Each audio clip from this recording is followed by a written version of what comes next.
Imagínate un momento, un paciente va a ser sometido a una cirugía reparadora del maxilar inferior y en el preoperatorio se le extrae más o menos unos 400 a 450 mililitros de sangre para ser procesada en una técnica muy precisa basada en 2 centrifugaciones y poder obtener una solución, un material con mayor cantidad de plaquetas de lo normal.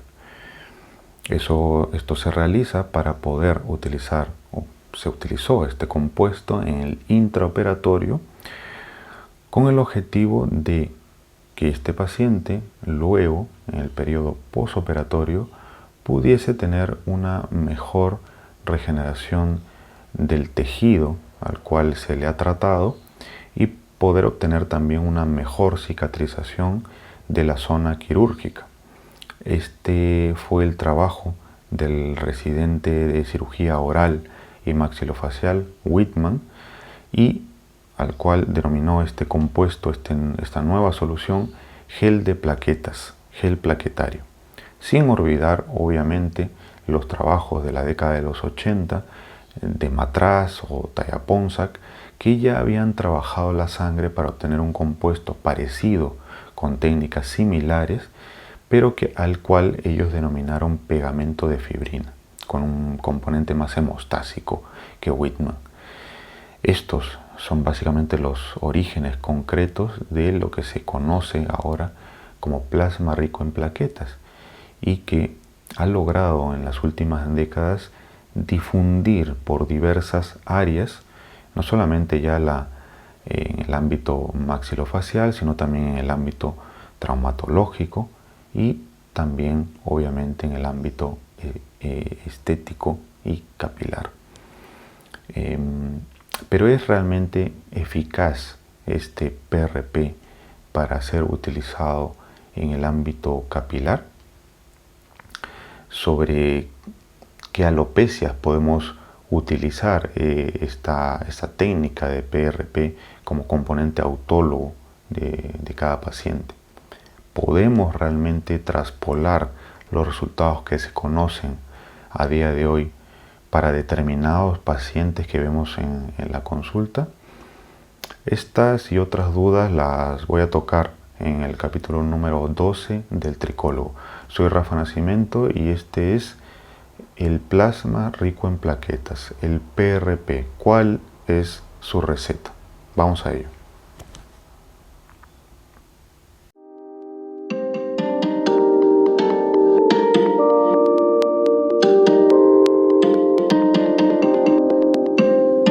Esto es El Tricólogo, un programa del canal de Unity Head. Si quieres entender a fondo los diferentes problemas capilares que existen y sus posibles soluciones científicas, este es tu lugar. Plasma rico en plaquetas, capítulo número 12 del Tricólogo. Bien, pienso que si hay alguna palabra que nos debe venir a la cabeza cuando nos ponemos a pensar en la significancia del PRP, del plasma rico en plaquetas, es el tema que tiene que ver con estimulación, con la estimulación.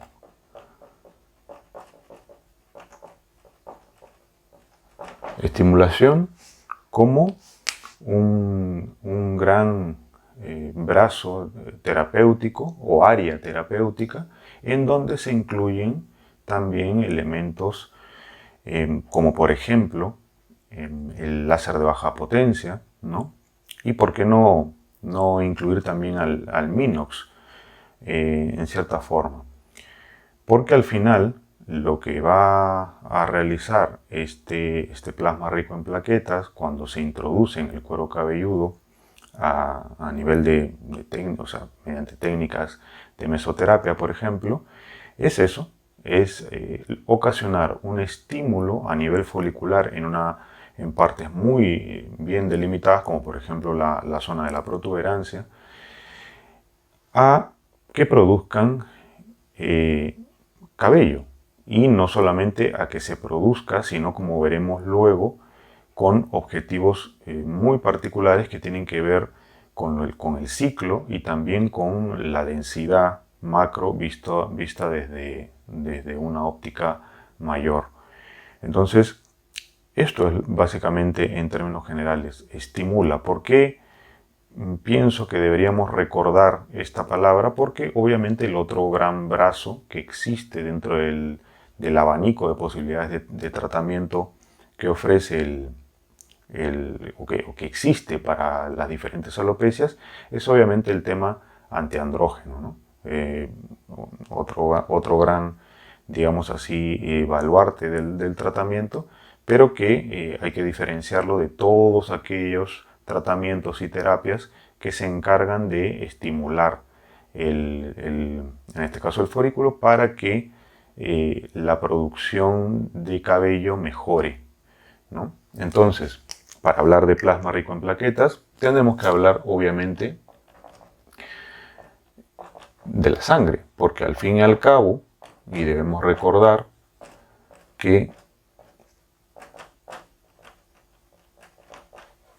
las plaquetas están en la sangre, forman parte del contingente sanguíneo como una célula muy particular, anucleada, que sobre todo se encarga, así como estamos relacionando el plasma rico en plaquetas con esta palabra de estímulo, deberíamos relacionar a las plaquetas con la hemostasia como función principal. Y obviamente como un elemento importante de la sangre que se encarga un poco de esa línea de coagulación y reparación de las heridas. No es el único elemento porque también en la sangre están obviamente los glóbulos rojos y también la línea de defensa, ¿no? Los glóbulos blancos. Y embebidos un poco está otro tejido prácticamente, otro elemento importante de la sangre que es el plasma, ¿no? Como ese hilo conductor de todos los elementos que nadan prácticamente en el contingente sanguíneo. Entonces, las plaquetas es uno de ellos, producido a partir de médula ósea y del megacariocito, y obviamente se encarga de la parte de coagulación. Pero ¿qué es lo que pasa? Que las plaquetas, precisamente para lograr esa función, sobre todo en las heridas, ¿no? Al momento del proceso de cicatrización, claro, se encarga de producir el llamado tapón plaquetario, pero también es verdad que las plaquetas también contienen y eliminan gránulos. Y estos a su vez, estos gránulos, que son prácticamente como vesículas, eliminan unos factores que son importantes y que hay que recordar también junto a esta palabra, que son los factores de crecimiento.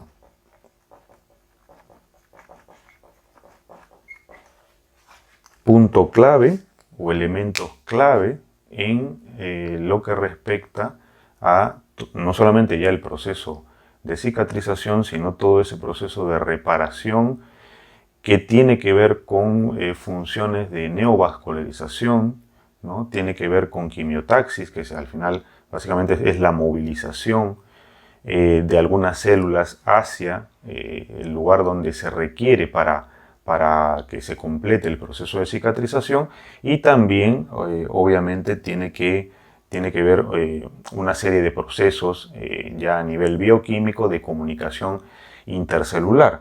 Pero esto debe quedar muy claro, así como esto. ¿Por qué las plaquetas en sí son unidades, son células que al final pueden producir que se repare un poco el tejido luego de ser dañado, por ejemplo? Porque liberan, sobre todo a nivel de los gránulos de tipo alfa, no tanto los densos, pero los alfa, porque al final pueden producir, pueden llevar consigo los famosos factores de crecimiento, los growth factors, ¿no? Como se conocen, en donde ahí ya tendríamos que hablar, por ejemplo, del famoso factor estimulante de plaquetas, factor similar a la insulina, diferentes factores de crecimiento endoteliar, vascular endoteliar, factores que tienen también que ver con los fibroblastos. Entonces hay una serie de elementos que son arrastrados precisamente en la función que está ejerciendo las plaquetas reparadoras y que obviamente han servido de base para todos los trabajos previos que se han ido efectuando, ya no solamente desde el punto de vista de la estética o a nivel capilar, sino también esos trabajos que habíamos comentado en la introducción. Entonces, es básicamente la manera en la cual el principio, por así decirlo, en el que se basa el PRP para cumplir esa función. Ahora, esto obviamente no es tan simple, porque claro, tenemos que, partiendo de la sangre, ¿no? Partiendo de este punto, tenemos que conseguir que estos elementos puedan acabar pues cerca de la protuberancia de la zona del folículo, que prácticamente contiene algunas células madres indiferenciadas y que tienen receptores para estos factores de crecimiento. Es ahí donde van a un poco trabajar, aunque exactamente no se conocen todavía los mecanismos ya mucho más microscópicos y bioquímicos a ese nivel, pero se podría decir que esta es un poco la manera en la cual la base, ¿no? de donde se debería partir para conceptualizar, entender lo que hace lo que debería ser en este caso el PRP una vez puesto a nivel de una técnica de mesoterapia, por ejemplo. Entonces, asumiendo esto, nosotros nos encontramos con que existe un sistema en el cual se ha trabajado para que se pueda, el médico pueda obtener este PRP a partir de la sangre. El método, obviamente, que se está utilizando, que hay que decir que el PRP como tal se ha convertido probablemente en uno de los platos estrellas de todos los menús y pack capilares que existen a día de hoy. Y se utiliza, y se ha utilizado desde sus orígenes, el sistema de centrifugación, ¿no? Es la manera más adecuada, digámoslo así. Centrifugación. La manera más adecuada de hacer que el plasma, en cierta manera, solo contenga lo que nosotros necesitamos, que en este caso es una concentración de plaquetas que puede llegar inclusive a ser de un 16 a 20 hasta un 50% mayor a la de la sangre normal. Entonces, ese es un poco el objetivo, eso es lo que se pretende. Entonces, obtenemos PRP a través del sistema de centrifugación. Luego, a partir de ahí, o deberíamos haber empezado, en que esto va a recaer, obviamente, en el paciente. ¿Sobre qué paciente? Entonces, deberíamos ahí ya empezar, ¿no? a comentar que precisamente para hablar de este proceso, nosotros tenemos que intentar acercarnos a la eficacia que puede tener el PRP para la población. ¿Qué es lo que pasa? Que a día de hoy existen muchas técnicas de centrifugación y no se puede decir, aunque sí es verdad que cada fabricante del aparato que centrifuga la sangre tiene métodos muy bien establecidos para recolectar esa sangre y ver de qué manera ese spin va a centrifugar o cuánto spin necesitamos para centrifugar la sangre tanto en tiempo como también en número de revoluciones. Si bien es cierto, los fabricantes lo tienen muy bien eso estructurado, hay que decir que hay muchísimos fabricantes. Entonces, es un poco difícil a veces tener un contingente de trabajos que nos puedan servir para hacer un metaanálisis, ¿no? y poder realmente tener algún protocolo. Entonces, claramente no existe ningún protocolo que sea claramente definitorio para decirnos a nosotros este o cuál es realmente el método PRINCES, el gold estándar, por así decirlo, de la terapéutica, y no del diagnóstico, pero sí de la terapéutica, para decirnos a nosotros que esto es el camino al que se debe seguir, ¿no? Ahí ya nos tendríamos que meter un poco a las empresas, ¿no? A las empresas que son las que trabajan muy particularmente cada proceso de centrifugación con sus propios aparatos y sus propios, las propias herramientas, los propios métodos para obtener esta sangre. Entonces, ahí se empieza ya a complicar un poco la cosa, porque sí es verdad que tenemos que prestar atención a que está de más decir que deberían ser procesos de centrifugación cerrados, o sea, que la sangre debería estar muy bien aislada del medio, y obviamente los dos grandes factores que existen dentro del tema de la centrifugación pasan básicamente por el número de revoluciones que pueda tener las máquinas que realizan la centrifugación de la sangre, y también por el tiempo. Y añadiría un tercer punto más, el número de revoluciones, porque hay algunos sistemas que proponen más de una centrifugación para lograr un plasma rico en plaquetas de forma más precisa y más particular. Entonces, el proceso básicamente sigue siendo el mismo en nombre, pero varía muchísimo de sistema y de máquina, e inclusive de lugar en lugar donde lo vamos a efectuar. ¿Eso quiere decir que no sea eficaz? No, pero sí quiere decir que la comparación es difícil hacerla, porque no, lo dicho, no hay un contingente de comparación importante, y tampoco hay muchos estudios que lo digan así. De hecho, los metaanálisis que existen, primero, son muy pocos, y segundo, comparten ciertas características, pero no necesariamente en todos los puntos similares. Y el otro gran punto es el tema del paciente, ¿no?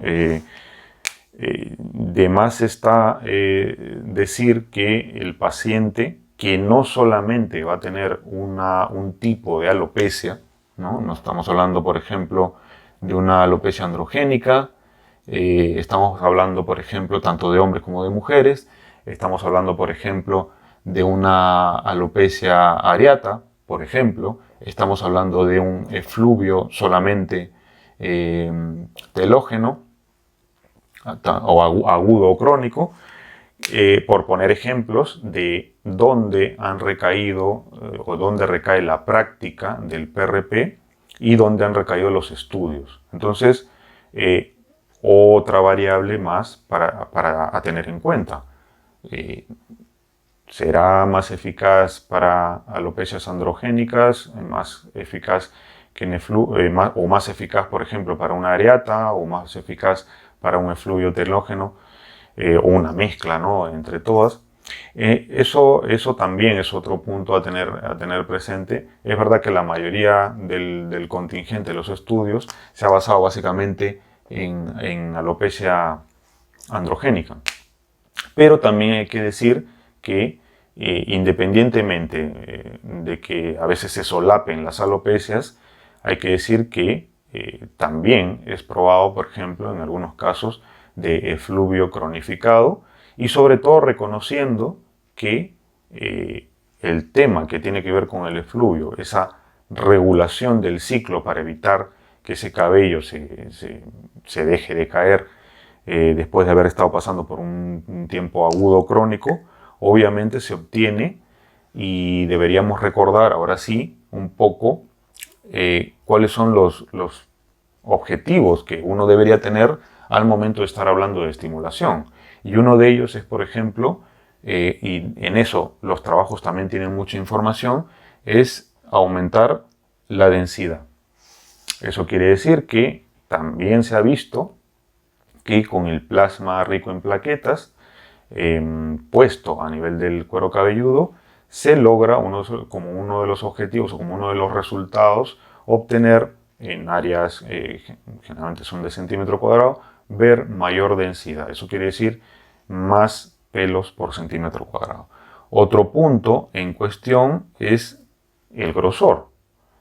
La estimulación de la cual se ha hablado hace un momento, también provoca que a la larga, al pasar los meses, una persona también gane o posea mayor cantidad de cabellos con mayor grosor, ¿vale? Y otra de las cosas que también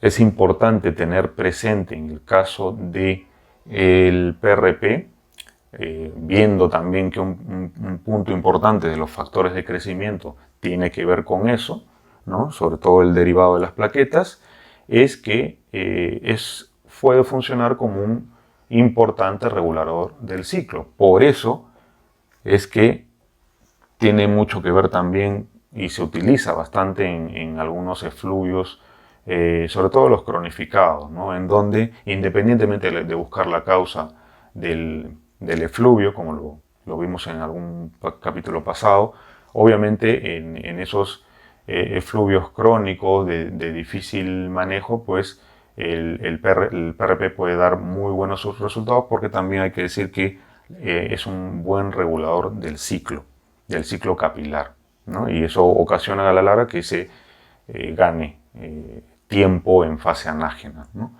Entonces, variables aquí, variables en paciente. Entonces es importante variables en centrifugación, porque al final por cuánto tiempo y en cuántas revoluciones cocinamos, por así decir, esa sangre, ¿no?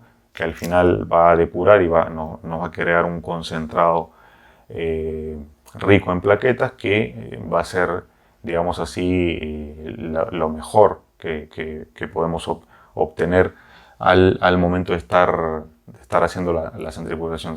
¿Será que debo darle más revoluciones? ¿Será que tengo que tenerlo más tiempo? Generalmente los tiempos van de unos 8 a unos 12 minutos, por poner un rango, y las revoluciones pues generalmente van de 2000 a 2200, 2400 revoluciones por minuto, pero repito, es muy variable, ¿vale? Y de momento no se puede comparar cuál sea mejor. Hay otro punto también importante en relación al paciente y que tiene que ver un poco con los candidatos. Y ya no voy a hablar del tipo de alopecia. Y es también un punto que algunos trabajos también carecen, porque independiente de ver qué tipo de alopecia tiene, habría que ver el grado, por lo menos tener, aunque no los grados son muy variables, pero por lo menos deberíamos homogenizar los grados si queremos hacer algún estudio de PRP serio en condiciones, pero también obviamente del tipo de paciente. Y cuando yo hablo del tipo de paciente, estoy hablando de esos puntos prácticamente que son muy importantes y de donde se empiezan la mayoría de los estudios, que es la edad y también obviamente las condiciones médicas previas. Personas que en principio no serían candidatas a poder hacer un procedimiento de PRP como un componente autólogo para ellos mismos, serían obviamente algunas personas que puedan tener algún problema sanguíneo. Ni qué hablar de las personas que tienen déficit de plaquetas, o sea, eso se tiene que saber antes de realizar ese procedimiento. Y obviamente algunas alteraciones de perfil hematopoyético y hematológico también tendrían que verse o descartarse antes de realizar esto. De igual manera, los procesos infecciosos también pueden alterar, obviamente, este producto, así decirlo, y no estaría indicado tampoco dependiendo, obviamente, del tipo de infecciones. Estamos hablando de infecciones importantes que no se podrían hacer estos procedimientos. Pero al final las limitaciones no son tantas, pero eso no quita que no tipifiquemos muy bien la edad del paciente, no lo ubiquemos en rango de tiempo, porque no es lo mismo, por ejemplo, los PRPs que se puedan realizar entre los 20 y 30 años a los PRP que se puedan realizar, por ejemplo, en una persona de 50, 60 años, porque la edad también influye, ¿no? Y los temas sanguíneos tienen que ser también considerados en todos los rangos de edad. La edad es un factor importante también.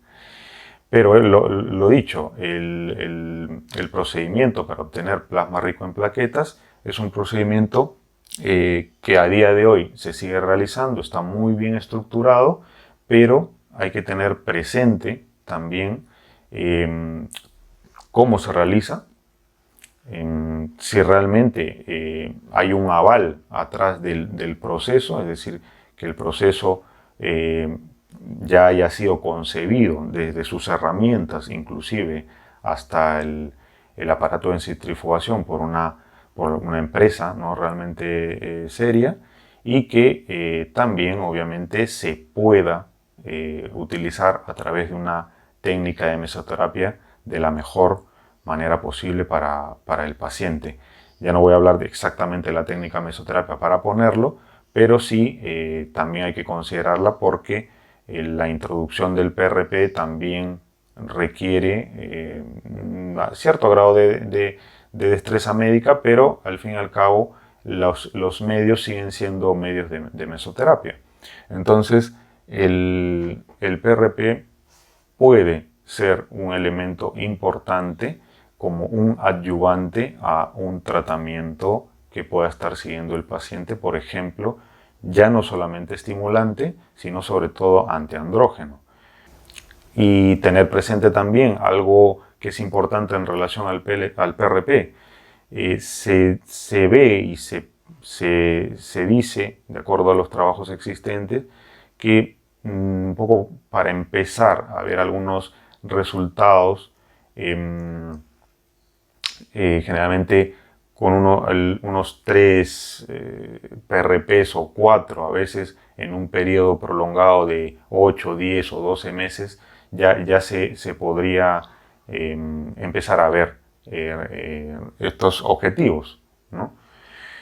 ¿Qué es lo que pasa? Que también hay protocolos que los tiempos son muy variables. Entonces, el último punto, el método y protocolos. Protocolos ya que tienen que ver con intervalos de tiempo. Entonces, la cosa un poco ya se complica desde el punto de vista de la comparación, ¿no?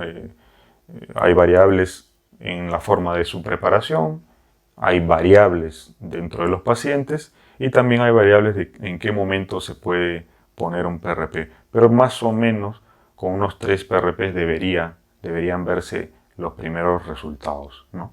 Es importante tener esto presente también, saber que hay diferentes protocolos porque sí es verdad que lo manejan muchas clínicas y muchos médicos y a veces hay una diferencia, ¿no?, notoria. No quiere decir que uno sea mejor, repito, y que el otro sea peor. Simplemente hay mucha variabilidad y a veces hay que probarlo. Variabilidad que también se acompaña de lo que decía hace un momento. Al ser un tratamiento adyuvante, muchas veces el paciente llega a utilizar el PRP como un complemento para mejorar su alopecia.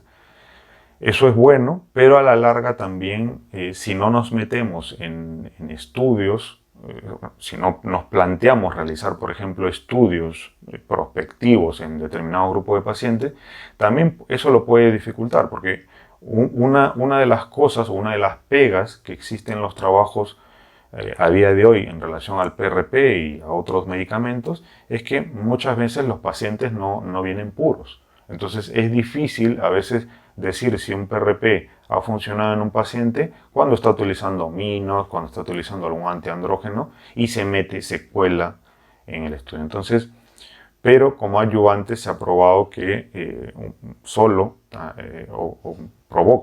ocasiona resultados aceptables con objetivos claros. Esto es todo por ahora. Este es el capítulo número 12 del Tricólogo y ya luego continuaremos, espero ahora sí, con la parte de alopecia en el caso de las mujeres, de la pérdida de cabello en el caso de las mujeres.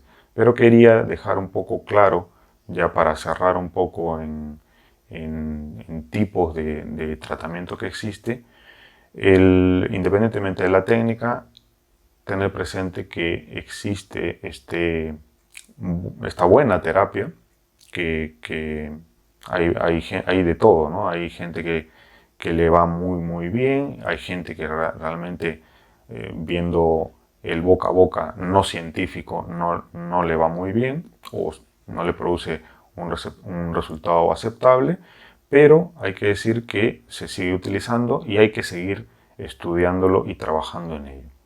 Esto es todo por ahora y ya nos veríamos en el capítulo número 13 del Tricólogo. Venga, hasta luego.